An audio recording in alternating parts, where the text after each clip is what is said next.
চলছে তীব্র তেল সংকট। উৎপাদন থেকে গ্রাহক তেল সরবরাহের এই চেইনে একে অন্যের প্রতি করছে দোষারোপ। অন্যদিকে সরকার বলছে মানুষ আতঙ্কে অকারণে অতিরিক্ত তেল মজুত করছে, তাই সাশ্রয়ী হওয়ার পরামর্শ জ্বালানি মন্ত্রীর। সানি আহমেদের প্রতিবেদনে বিস্তারিত। তেল সংকটে নাজেহাল গোটা দেশ। যাও দু একটি পাম্পে মিলছে তেল, সেখানেও সিরিয়ালে কাটছে ঘন্টার পর ঘন্টা। অভিযোগের তীর গ্রাহক থেকে পাম্প মালিক থেকে ডিপো, আর ডিপো থেকে বাংলাদেশ পেট্রোলিয়াম কর্পোরেশন। আর বিপিসি দেখাচ্ছে মন্ত্রীর সিদ্ধান্ত, মন্ত্রী আবার ঘুরে ফিরে দুষছেন গ্রাহকদের। আসলে মূল রহস্য কি? কেনই বা তেল পেতে এত দুর্ভোগ আর ভোগান্তি? দর বৃদ্ধি কি আসল উদ্দেশ্য? সরকার আসলে করছেই বা কি?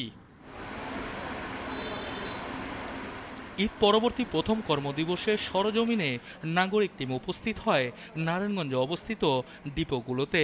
সরাসরি ক্যামেরার সামনে কেউ কথা না বললেও তাদের কাছ থেকে জানা যায়, যুদ্ধ পরবর্তী তেল সংকটের সময় রেশনিং পদ্ধতিতে দেওয়া হচ্ছে তেল। পাম্প মালিকরা আগে যারা নিত 4,000 লিটার, তারা এখন 6 থেকে 7,000 লিটার তেল চাচ্ছে, উদ্দেশ্য মজুত করা।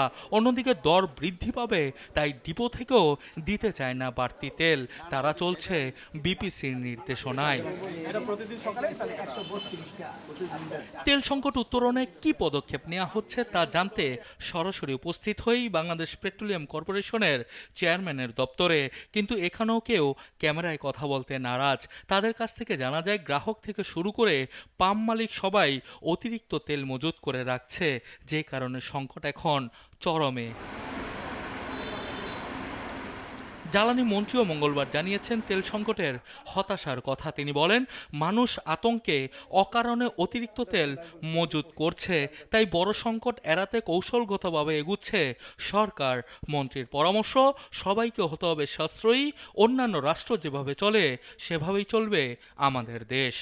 ডিপোগুলো থেকে তেল যে ট্যাঙ্ক যে পৌঁছতে টাইম লাগে, সেই জন্য সকালবেলা আর্লি মর্নিংয়ে থাকে না, পরে তো থাকে।